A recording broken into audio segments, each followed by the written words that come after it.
Good morning student. Today we will discuss on carboxylic acid. Carboxylic acid जो होता है वो भी कार्बोनिल कंपाउंड्स के ही अंदर आता है।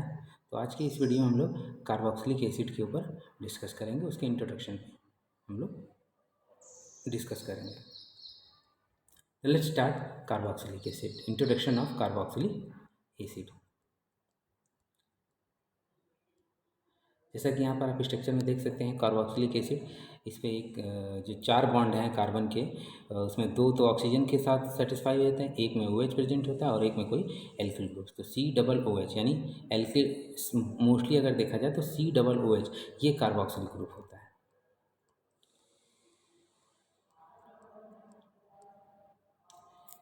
A carboxylic acid is an organic compound that contains COOH. COOH is still made up of carbonyl group and hydroxyl group.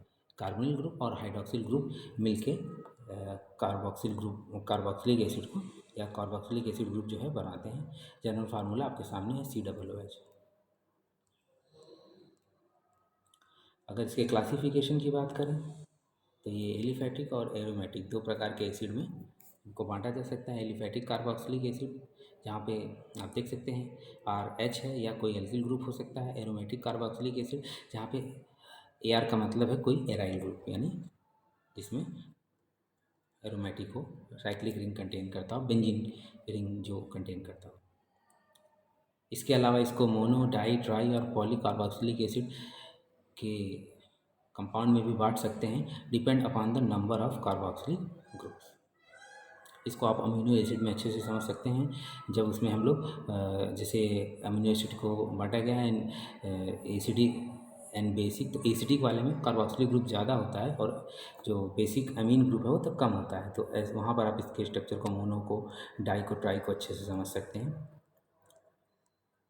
अगर हम लोग इसके नॉमेनक्लेचर की बात करें तो ये जो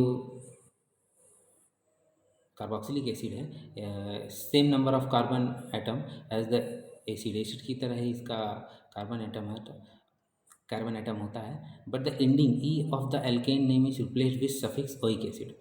बस जो लास्ट का ई है उसको हम लोग ओइक एसिड में IOC ओइक एसिड में कन्वर्ट करते हैं। जैसे मेथेन है तो मेथेनोइक एसिड, प्रोपेन है तो प्रोपेनोइक एसिड।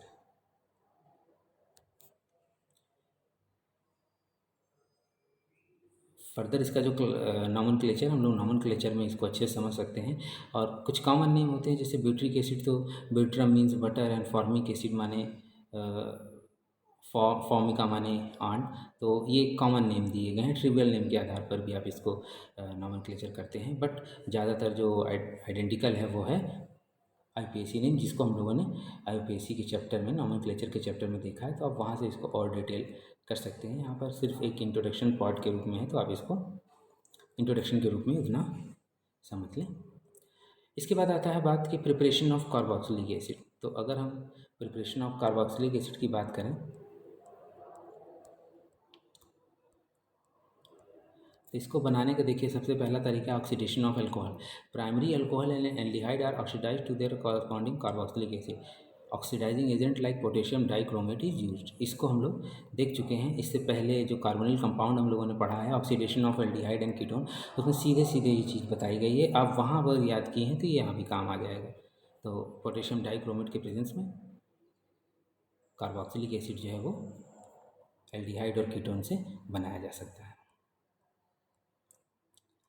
दूसरा तरीका है एल्केन नाइट्राइल। एल्केन नाइट्राइल का मतलब इसमें साइनाइड ग्रुप प्रेजेंट होगा। तो hydrolysis of alkene nitrile on boiling with mineral acid और एल्कलीस यील्ड करस्पॉन्डिंग कार्बोक्सिलिक एसिड। तो इसमें भी आप देख सकते हैं कि कोई भी नाइट्राइल कंपाउंड को जब हीट किया जाता है मिनरल एसिड के प्रेजेंस में, तो वो करस्पॉन्डिंग कार्बोक्सिलिक एसिड देता है। जैसे प्रोपेन नाइट्राइल है तो प्रोपियोनिक एसिड और बेंजो नाइट्राइल है तो बेंजोइक एसिड यहाँ पर देता है। इसके अलावा ग्रिग्नार्ड रिएजेंट हम लोगों ने इससे पहले भी देखा हुआ है। इससे पहले के जो वीडियो थे उसमें हम लोगों ने ग्रिग्नार्ड रिएजेंट को समझा है, तो आप वहाँ से ग्रिग्नार्ड रिएजेंट को फिर से देख सकते हैं। अब ग्रिग्नार्ड रिएजेंट के थ्रू भी कार्बोक्सिलिक एसिड को बनाया जाता है। तो carboxylic acid can be prepared by the action of Grignard reagent with carbon dioxide. Carbon dioxide के प्रेजेंस में जब इसका रिएक्शन कराया जाता है, यानी Grignard reagent carbon dioxide dry ether के प्रेजेंस में जब दोनों रिएक्ट करते हैं तब जाके कार्बोक्सिलिक एसिड बनता है। आप यहाँ पे देख सकते हैं RMgX, carbon dioxide dry ether के प्रेजेंस में यहाँ पर कार्बोक्सिलिक एसिड लास्ट में बन रहा है।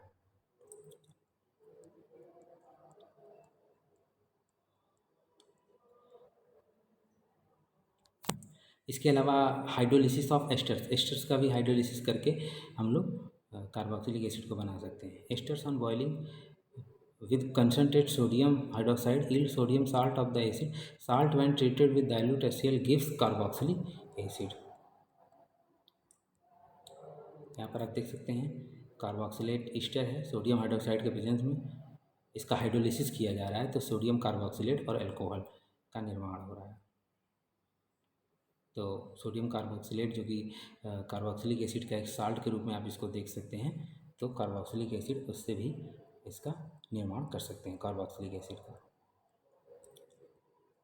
इसके अलावा जो कार्बोक्सिलिक एसिड बनाने का तरीका है वो cleavage of alkenes, alkenes CnH2n alkenes, alkenes के थ्रू भी बना सकते हैं। Alkenes when heated with KMnO4 are cleaved at the double bond to form carboxylic acid। Carboxylic acid यहाँ पर बनाते हैं जैसे एल्कीन है, पोटेशियम परमैंगनेट के प्रेजेंस में डबल बॉन्ड से वो टूट कर एस्टिक एसिड और कार्बन डाइऑक्साइड निकल जाता है। इसी तरह हम लोग एल्कीन्स के थ्रू कार्बोक्सिलिक एसिड का निर्माण कर सकते हैं।